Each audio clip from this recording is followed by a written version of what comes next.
Magandang umaga po sa inyong lahat, sa ating pastor, sa mga manggagawa, sa mga kapatid kay Kristo, higit sa lahat sa ating mahal na Panginoon. Nabanggit kanina ni Sister Lani na napaka mabiyaya ng Diyos sa kanilang buhay, na hindi sila pinabayaan at hinayaan ng Diyos na ang buong pamilya niya ay maligtas at mapasa presensya ng ating Panginoon. Nabanggit din niya na naniniwala siya na may layunin ng Diyos sa buhay ni Sister Casey. Kaya Sister Casey ay nakaranas ng karamdaman sapagkat ang bawat nangyayari sa buhay ng tao, lalo na sa buhay ng Kristiyano, ay may layunin, may purpose, no? May dahilan kung bakit ito pinaghihintulutan ng Diyos. Yung pag-aaralan natin ngayong umaga na ito, no? Pinamagatan kong inilagay ng Diyos para sa kabutihan, no? May inilalagay ang Diyos sa buhay natin, mga sitwasyon, mga kondisyon sa ating physical na pangatawan na pinaghihintulutan ng Diyos sapagkat mayroon siyang layunin, mayroon siyang gustong makamit para sa atin, sa ating buhay. No? Sa English, this is God's sovereign goodwill and providence. No? Tingnan natin muna, kapatid, sa isang halimbawa o isang kwento na nangyari sa Biblia 4,000 years ago, nung panahon na nabubuhay yung apo ni Abraham. Diba? Meron tayong tatlong patriarch, si Abraham, si Isaac, at si Jacob. Si Jacob, kapatid, napalitan yung pangalan niya. Ano yung pangalan niya? Naging Israel. Kasi nakipag-wrestle siya kay God. Ngayon, si Jacob o si Israel, meron siyang 12 anak, which soon will be the 12 tribes of Israel. At isa sa mga anak ni Jacob or ni Israel ay si Jose or Joseph sa English. So yung pag-aaralan natin, kapatid, the story of Joseph the Dreamer. Bibigyan ko ng konting kaalaman kung sino si Joseph. Sa Genesis chapter 37 verse 3, ang sabi dito, verse 3 to 4, minamahal nga ni Israel, that is Jacob, si Jose, which is Joseph, nang higit kaysa sa kanyang mga anak. So meron siyang 12 na anak at yung paborito niya ay si Joseph o si Jose, sapagkat siya ang anak ng kanyang katandaan. So parang bunsong anak niya si Jose. At siya'y iginawa ng isang tunika na may sari-saring kulay. Noong unang panahon, kapatid, kapag ikaw ay pinapaboran ng iyong tatay o ng patriarch o yung pinaka-head ng family, iniregaluhan ka ng magandang damit, no? Sa lahat ng mga anak ni Jacob o ni Israel, si Joseph lang yung binigyan niya ng magandang damit na may iba't ibang kulay. No? At ano nangyari sa 4? Nakita ito ng kanyang mga kapatid. So nakita ito ng mga kapatid ni Joseph na binigyan ng napakagandang damit ng kanilang tatay, si Joseph. Nakita ng kanyang mga kapatid na siya'y minahal ng kanilang ama ng higit kaysa sa lahat niyang mga kapatid. At siya'y kinapuotan nila at hindi sila nakipag-usap ng payapa sa kanya. Ibig sabihin, kapatid, nagselos sila, nainggit sila sa kanilang kapatid at hindi nila ito kinausap ng napakaraming taon. Meaning, kapatid, na ang kasalanan ng selos o ng inggit ay nakakasira ng pamilya. No? Minsan nga, sabi ko nga sa mga kapatid ko pagdating ng panahon, kung magkakaroon man ng manahan sa pamilya, kung mag-aaway na lang kami sa lupa o sa ari-arian, sabi ko nga sa kanila, sa inyo na lang. Kasi ahin ko yung maraming ari-arian kung tayo naman ay nagseselosan at nag-iinggitan sa isa't isa. Masisira lamang ang pamilya. Ganito yung nangyari dito, kapatid. Dahil nakikita ng mga magkakapatid na mas pinapaboran ng kanilang ama si Joseph kaysa sa kanila, nagselos yung 11 kapatid ni Joseph. No? Ano nung nangyari? Alam niyo nung nangyari? No? Papatayin na dapat nila yung kanilang kapatid. Pero naisip nila, kaysa sa patayin nila yung kanilang kapatid, ibenta na lang nila yung kanilang kapatid bilang alipin. No? So ano nangyari? Binenta ng mga magkakapatid ang kanilang alipin, ang kanilang binenta ng kanilang magkakapatid ang kanilang kapatid na si Joseph bilang alipin sa isang tao na nakatira sa Ehipto, no? Or Egypt. At si Joseph ay naging alipin sa Egypt, no?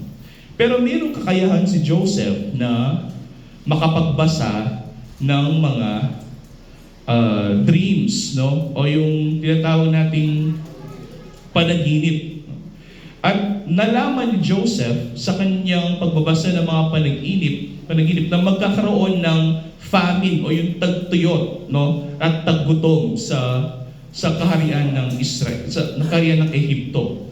Kaya ito naging pabor sa kanya. Binigyan siya ng pabor ng Pharaoh at siya binigyan ng posisyon, kapatid. At siya ang naging isa sa mga key positions sa Ehipto sapagkat na nakita sa pamamagitan ng pagbabasa ng mga panaginip na magkakaroon nga ng taggutom for 7 years sa Egypt. At ito ay nagkaroon ng significance, binigyan ng posisyon si Joseph sa Egypt. Kaya fast forward tayo, kapatid, sa Genesis chapter 45 verse 5. Ngayon, huwag kayong magdalamhati o magalit sa inyong mga sarili sapagkat ako'y ipinagbili ninyo rito. Ang nagsasalita dito, kapatid, ay si Joseph at na-meet niya o nakita niya muli yung kanyang mga kapatid na nagbenta sa kanya na muntik na siyang pinatay sa Ehipto. Bakit sila nagkita sa Ehipto? Kasi sa Ehipto, kapatid, doon maraming pagkain. Kasi nakapag-imbak sila ng pagkain sapagkat nakita ni Joseph na magkakaroon nga ng tagtuyot at taggutom. So ang ginawa ng Ehipto, nag-imbak sila ng maraming pagkain upang hindi sila magutom. Ang mga kalapit na mga lugar sa Ehipto ay nagugutom kasi hindi sila nakapag-imbak kasi hindi nila alam na magkakaroon ng taggutom sa kanilang lugar. So yung mga tao malapit sa Ehipto, nagpupunta sila sa Ehipto upang bumili ng mga pagkain. At yung mga magkakapatid, yung 11 na magkakapatid, ay nagpunta sa Ehipto upang bumili ng pagkain. Maglimos ng pagkain. At alam niyo kung sino yung nakaharap nila doon sa Ehipto. Yung kanilang kapatid na akala nila ay namatay na. Yung kanilang kapatid na ibinenta nila sa pagkaalipin. Kaya dito, kapatid, sa Genesis chapter 45 verse 5, ngayon, huwag kayong magdalamhati, ang sabi ni Joseph, no? Sa kanyang mga kapatid. Huwag kayong magdalamhati o magalit sa inyong mga sarili sapagkat ako'y ipinagbili ninyo rito. Bakit? Kasi mayroon daw dahilan kung bakit nangyari yun. Ang sabi dito ni Jose, sapagkat sinugo ako ng Diyos na una sa inyo upang magligtas ng buhay. Meaning, kapatid, dun sa nangyari kay Joseph na napakatindi, muntik na siyang pinatay ng kanyang mga kapatid, binenta siya sa pagkaalipin, napunta siya sa Ehipto bilang alipin. Mayroon palang layunin ng Diyos kung bakit hinayaan ng Diyos na mangyari lahat ng mga pagsubok na iyon kay Joseph upang makarating pala siya sa Ehipto, magkaroon ng posisyon sa Ehipto, at kapag nagugutom na yung mga tao sa paligid ng Ehipto, ay magliligtas ng buhay ang Ehipto kasi mayroon siyang inimbak na pagkain. At sinabi ito ni Joseph sa kanyang mga kapatid nung makilala nila yung mga magkakapatid, makilala nila si Joseph na isa sa mga mayroon ng katungkulan sa Ehipto, sila ay nagsisi sa kanilang nagawa. Masakit yung pakiramdam nila. Wapi naman, itang kapatid mo, binentame, bata magiyang alila, karingalawang tao, peborin mo rin ang mateya, karingalawang bansa, kaya niyang mangailangan ka, katang oras na desperado na ka, muta katang bansa ngayon, kay ba't indastan mo ka rin nino, itang kapatid mo na may mitak mo ng pete. Yeah? So, yung mga magkakapatid, masakit yung pakiramdam nila na para bagang hindi sila karapat-dapat sa mga oras na yon na makatanggap ng kahit anuman mula sa kanilang kapatid na muntik na nilang pinatay. No? Pero ang sabi ni Jose sa kanyang mga kapatid, huwag kayong magdalamhati. Huwag kayong magkaroon ng galit sa inyong sarili sapagkat may layunin ang Diyos kung bakit nyo ginawa ito sa akin. May layunin ng Diyos kung bakit hinayaan niya na ako'y ibenta ninyo. May layunin ng Diyos kung bakit hinayaan niya na muntik na akong patayin ninyo. At may layunin ng Diyos kung bakit kayo nagselos sa akin, kung bakit kayo nainggit sa akin. Lahat ng bagay may layunin ang Diyos. Ito yung sinabi ni Jose. Kaya nga sa Genesis chapter 45 verse 7, sabi dito ni Jose, sinugo ako ng Diyos na una sa inyo upang magpanatili para sa inyo ng mga matitira sa daigdig at upang panatilihin buhay para sa inyo ang maraming nakaligtas. So si Jose ang dahilan kung bakit maraming tao ang hindi namatay noong taggutom sa Ehipto at saka sa paligid niyang mga bansa. Sa Genesis chapter 50 verse 17 to 20, binalikan si Jose ng kanyang mga kapatid. No? Nagkita sila ulit sa Ehipto at ganito ang sinabi ni Jose sa kanyang mga kapatid. Ganito ang inyong sasabihin kay Jose. Ang sabi ni Israel or ni Jacob, inutos niya yung kanyang mga anak na puntahan si Jose sa Ehipto. Ang sabi ni Israel sa kanyang mga anak, sabihin niyo kay Jose, ganito, hinihiling ko na ipatawad mo ang mga pagkakasala ng inyong mga kapatid at ang kanilang pagkakamali sapagkat sila'y gumawa ng kasamaan sa iyo. So ang kanilang tatay, which is si Jacob or Israel, sinugo niya yung kanyang mga anak na nagkasala sa kanyang bunsong anak na si Jose upang humingi ng tawad at upang patawarin sila ni Jose. Sapagkat tinulungan sila ng kanyang kapatid at nais ni Israel na humingi ng tawad ng kanyang mga anak sa kanyang bunsong anak na si Jose. Hinihiling namin na ipatawad mo ang pagkakasala ng mga lingkod ng Diyos ng iyong ama. Si Jose ay umiyak nang sila ay magsalita sa kanya. Kasi sino ba naman yung hindi maiiyak na malaman mo ng iyong mga kapatid na muntik ka ng pinatay, na binenta ka sa pagkaalipin, ay humihingi ng tawad sa iyo sa kanilang nagawang kasamaan sa iyo. 18. Ang kanyang mga kapatid ay lumapit at nagpatira pa sa harapan niya at kanilang sinabi, narito kami ay iyong mga alipin. So ang kanilang paghingi ng tawad ay mayroon ding pagbabayad. May kaakibat na pagsisisi. No? Ano yung pagsisisi na yun? Na ready sila, handa silang maging alipin ni Jose upang ipakita lamang nila ng kanilang paghingi ng tawad ay may kaakibat na pagsisisi o repentance. No? Pero ano yung tingnan natin ko, ano yung sagot ni Jose? Ang sagot ni Jose sa 19 ay ganito. Subalit sinabi ni Jose sa kanila, huwag kayong matakot. Sapagkat ako ba ay nasa lugar ng Diyos, sabi niya. Kaysa sa gawin niyang alipin yung kanyang mga kapatid, ang sinabi niya sa kanyang mga kapatid, huwag kayong matakot. Huwag kayong matakot. Sa 20, bakit? Kayo'y nagnasa ng masama laban sa akin, di ba? Binenta siya sa pagkaalipin, mutik na siyang pinatay. Ngunit inilagay ng Diyos yung ginawa nilang masama na iyon para sa kabutihan.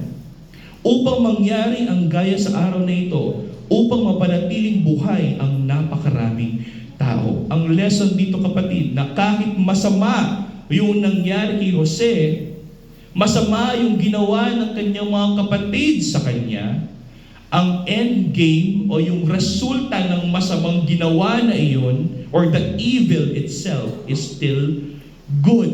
Bakit? Kasi kung hindi siya binenta sa pagkaalipin, kundi nagselos ang kanyang mga kapatid, hindi siya mapupunta sa Ehipto. Kung hindi siya napunta sa Ehipto, hindi makakapag-imbak ng maraming pagkain ng Ehipto. At kapag hindi nakaimbak ng maraming pagkain ng Ehipto, marami ang mamamatay sa gutom.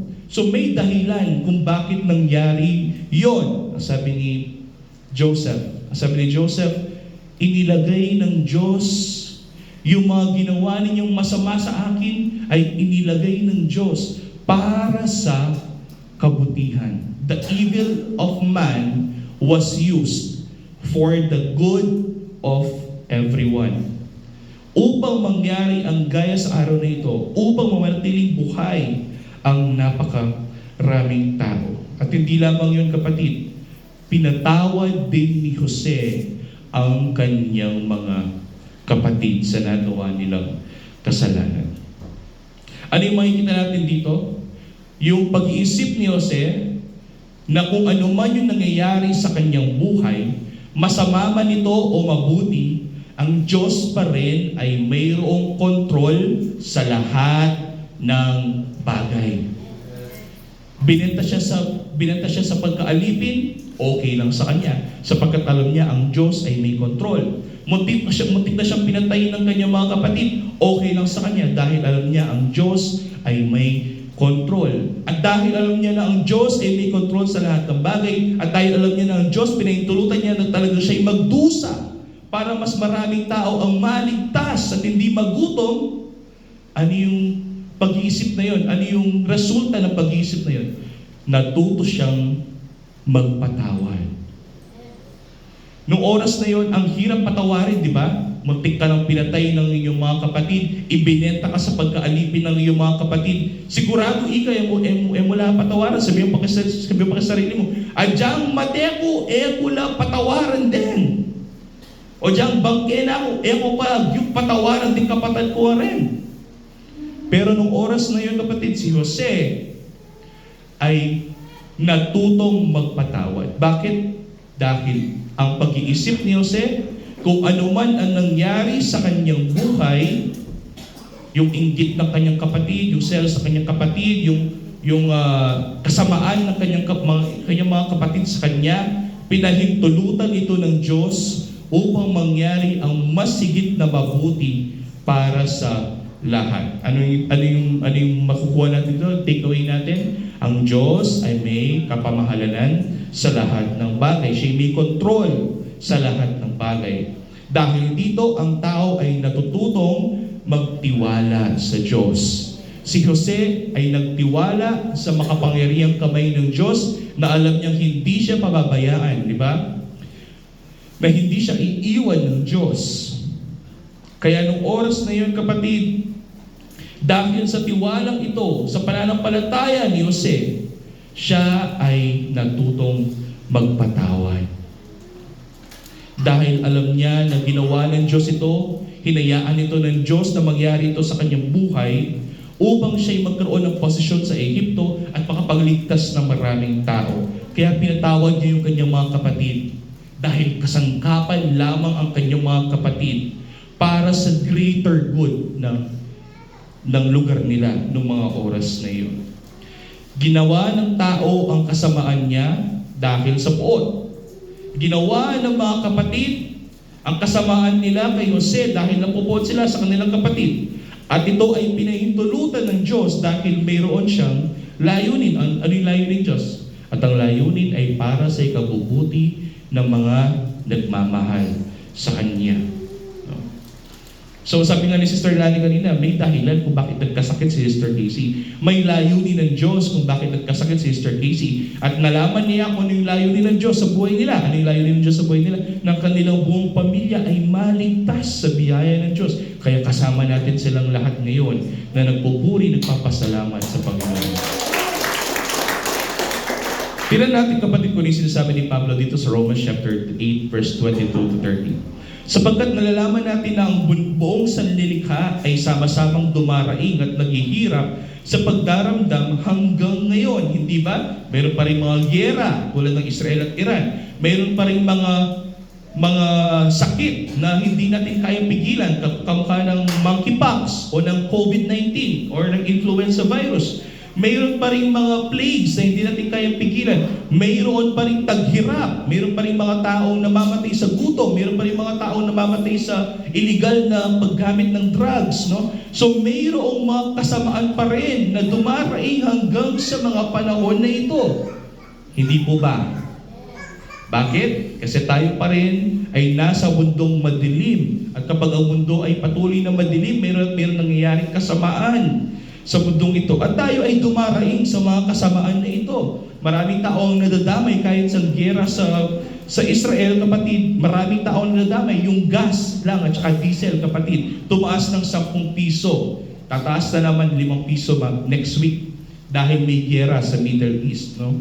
So mayroon talagang epekto ang lahat ng bagay. 24. Sapagkat tayo ay iniligtas sa pamamagitan ng pag-asang ito, sabi ni Pablo, ngunit ang pag-asang nakikita ay hindi pag-asa, sapagkat sino nga ang umaasa sa nakikita? Ang sinasabi nito ni Pablo na ang pag-asa natin bilang mga Kristiyano ay hindi sa mga bagay na yan. Ay hindi sa mga bagay na nakikita natin sa mundong ito. Sa mga material o physical na bagay na tayo ay umaasa bilang mga Kristiyano. Hindi po ba? Lagi natin sinasabi ito na bilang Kristiyano, tayo ay na kay Kristo. Hindi dahil gusto natin yumaman, hindi dahil gusto natin na wala tayong sakit, o dahil gusto natin na tayo ay maging matanyag sa ating buhay. No, hindi po ganun yung ipinangako ng ating Panginoong Jesucristo sa bawat buhay ng Kristiyano. In fact, mas maraming mga Kristiyano ang naghihirap kaysa sa gumiginhawa ang buhay. Kung makikita ninyo, yung mga head lang ng mga churches yung gumiginhawa kasi kumukuha ng pera sa mga tao. Hindi pinangako ng Diyos na tayo ay sasagana sa buhay na ito, sa mga material o sa mga bagay na nakikita. Kaya huwag tayong umasa sa mga bagay na nakikita. No? Kaya sabi dito, sapagkat tayo iniligtas sa pamamagitan ng pag-asang ito, ngunit ang pag-asang nakikita ay hindi pag-asa, sapagkat sino ang umaasa sa mga bagay na nakikita? Pero ano sinabi ni Pablo sa 25? Subalit kung umaasa tayo sa hindi natin nakikita, hinihintay natin itong may pagtitiis. Ano ba yung ipinangako ni Kristo sa bawat isa na sasampalataya at maniniwala at magtitiwala sa Kanya? Ano yung pangako ni Kristo? Ang pangako niya, balang araw siya ay babalik.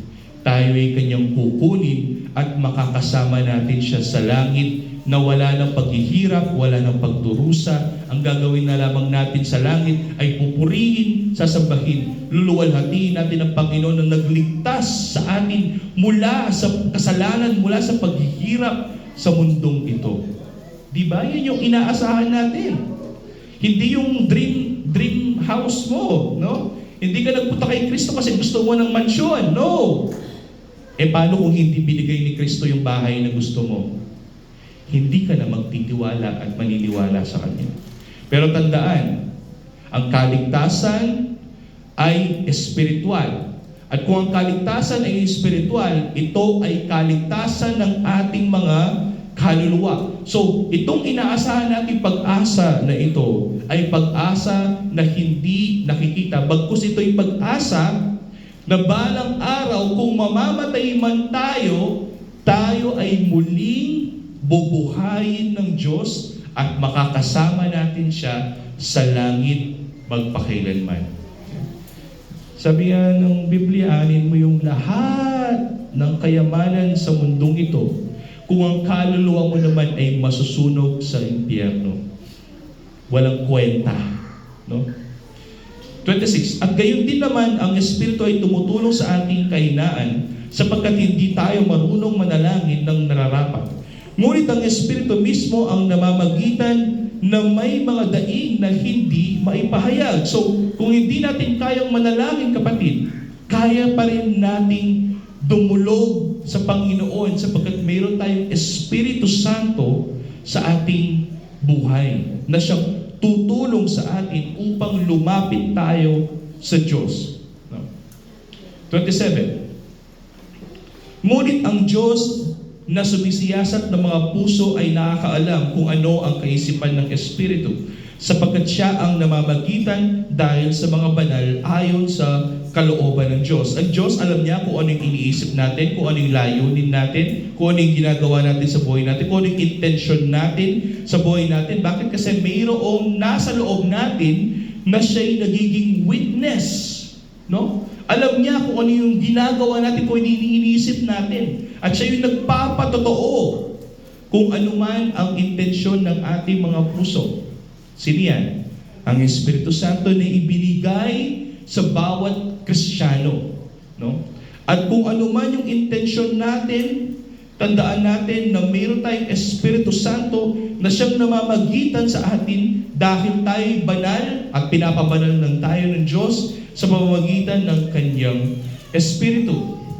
At nalalaman natin na sa lahat ng mga bagay, ang Diyos ay gumagawa sa ikabubuti ng mga umiibig sa Kanya.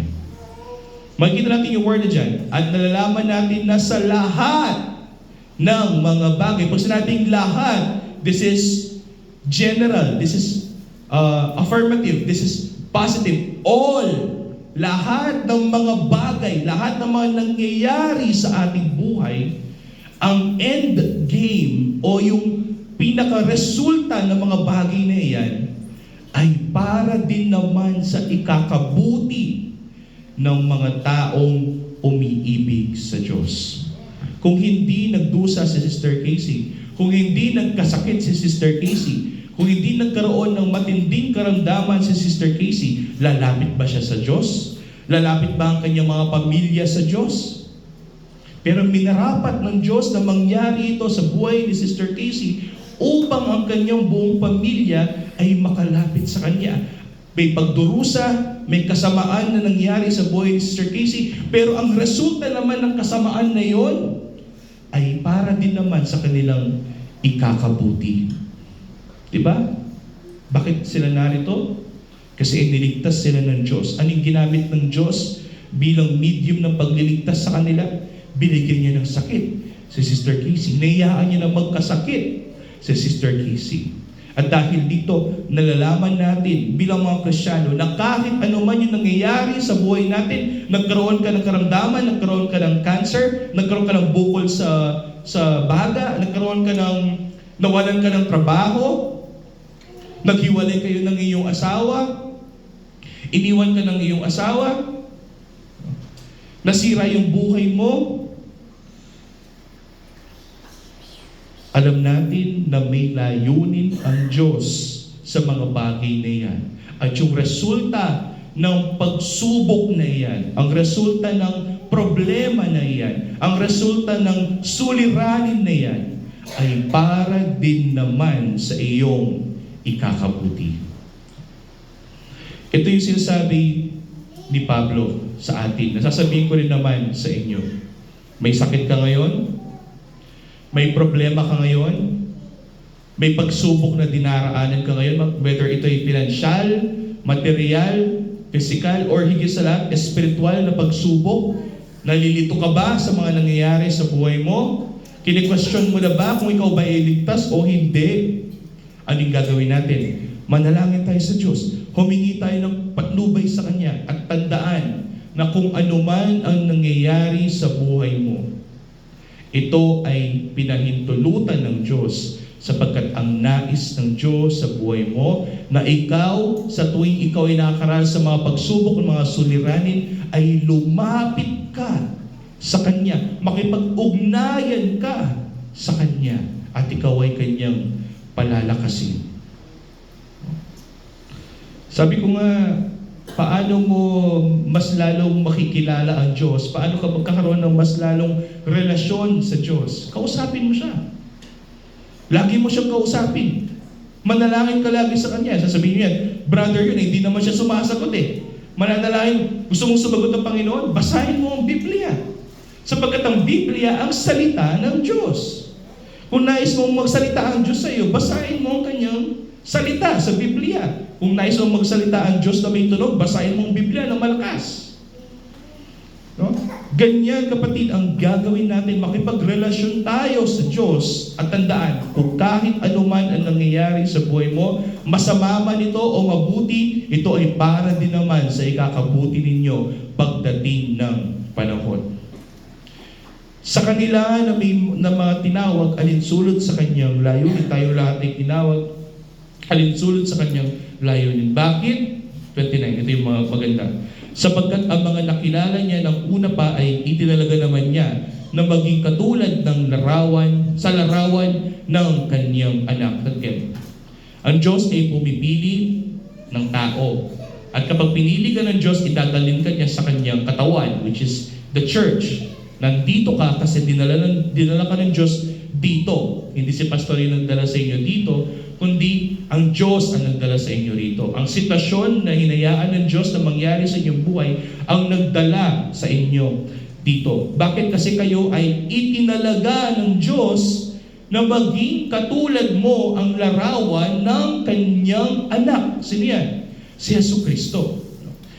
Tayo ay nilikha ayon sa wangis ng Diyos.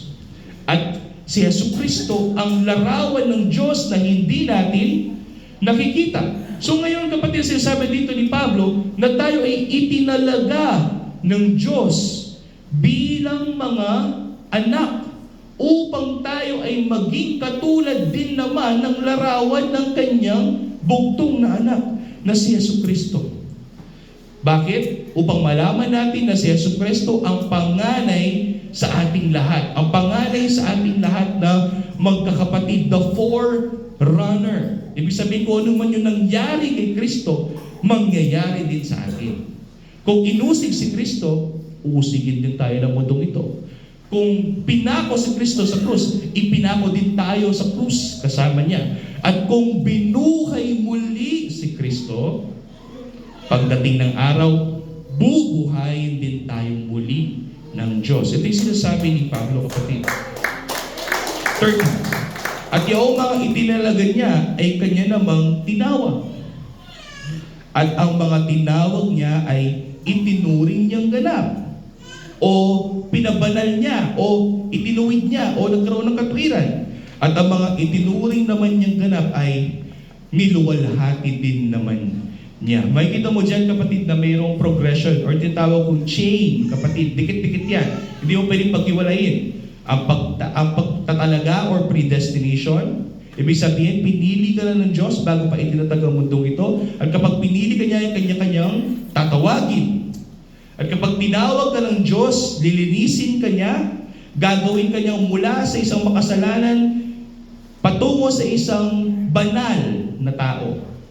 Kanyang gagawin na mula sa magiging makasalanan, gagawin kanyang matuwid sa kanyang harapan. That is justification or pag-aaring ganap. At kapag doon, kapatid, patuloy kanyang papabanalin hanggang pagdating ng araw, ikaw din naman ay luluwalhatiin din naman niya. Makikita mo dyan, kapatid, na walang patid yan. Tuloy-tuloy yan. No? Makikita mo dyan, it's past tense. At ang mga itinuring na ganap ay niluwalhati din naman niya. So this is assuming, ina-assume ni Pablo na pagdating ng araw, lahat ng mga pinili ng Diyos ay kanyang luluwalhatiin. Walang makaputol sa kadenang yan, kapatid. So ito yung gusto kong ipahiwati sa inyo ngayong umaga na ito. Ang Diyos, dinadala tayo sa mga pagsubok, sa mga suliranin kasi may layunin siya sa buhay natin. Layunin ng Diyos upang tayo ay mas mapalapit sa Kanya, magkaroon ng relasyon sa Kanya, kumapit sa Kanya. Hindi ko alam kung sino yung nagpatotoo kanina. Ang sabi niya, si Nanay Patring. Sabi ni Nanay Patring na siya ay na kay Kristo. Siya ay nasa presensya ni Kristo. Siya ay nakaangkla kay Kristo. Kaya siya binibiyayaan ng Diyos. Kaya wala siyang iniisip na kahit anong problema sa kanyang buhay sapagkat kasama niya ang Diyos. Totoo yan, kapatid. Kapag ikaw ay naangkla na kay Kristo, walang sino man na makakaalis sa angklang yun. No? Sapagkat ang Diyos mismo ang nag-angkla sa iyo, sa kanyang anak. Ito ay ang pananampalataya na kung anuman ang nangyayari, kasamaan sa buhay natin, alam natin na ito ay pinahihintulutan ng Diyos. Kung ano man yung nangyayari pagsubok sa buhay ninyo, ito lahat ay pinahihintulutan ng Diyos. Dito alam natin na kahit ang mundong ito ay masama sa atin, nalalaman natin na inilagay tayo ng Diyos dito sa mundong ito para sa Kanyang kabutihan, para sa ikakabuti din naman nating lahat. Bakit? Dahil alam natin na ang Diyos ay laging mabuti at natututo tayong magpatawad. Kapag nalalaman natin na ginawa ito ng Diyos sa buhay natin, na binigyan tayo ng kaaway, binigyan tayo ng mga taong magpa-persecute sa atin, pagsusukluban tayo ng mundong ito, hinayaan ito ng Diyos upang maintindihan natin sa ating buhay na ang Diyos ay may control, at kung ang Diyos ay may control, sumasampalataya tayo sa Kanyang mga kamay, sa Kanyang malahimalang kamay, at kung sumasampalataya tayo sa Kanyang malahimalang kamay, matututo tayo magpatawad sa mga tao kasi alam natin na instrumento lamang sila ng Diyos para sa ating ikakabuti. Na instrumento lamang pala yung mga kapatid ni Jose, nagawan siya ng masama upang si Jose ay maging puno sa Ehipto at makapagligtas ng tao. Na si Sister Casey, nagkaroon siya ng sakit, ng karamdaman, upang ito'y gawing instrumento ng Diyos upang ang kanyang buong pamilya ay mapalapit sa Diyos. At itong mga bagay na ito, kapatid, kapag nangyayari ito, natututo tayong magpatawad. Sa mga nakakasakit sa atin, sa mga gumagawa ng masama sa atin, natututo tayong magpatawad kasi hinayaan talaga ng Diyos yan para sa iyong ikakabuti. At bakit ba ito nagagawa ng Diyos? Dahil ang Diyos ay Diyos. Mayroon siyang kapamahalanan sa lahat ng bagay. At kung ganoon, kapatid, sinabi ng Diyos na ang lahat ng bagay na nangyayari sa atin ay para din naman sa ating ikakabuti. Anong gagawin natin? Tayo ay magtiwala sa kabutihan ng Diyos. Bakit? Siya'y mabuti. God is good. Ano yung kasunod nun? All the time. And all the time? Hindi naman natin sinasabi yan na walang dahilan. Bakit? Kasi whatever time it is it a time for sorrow, a time for grief, a time for sadness, or a time for happiness, a time for joy, God is still good all the time. May sakit, God is good. Walang pera, God is good.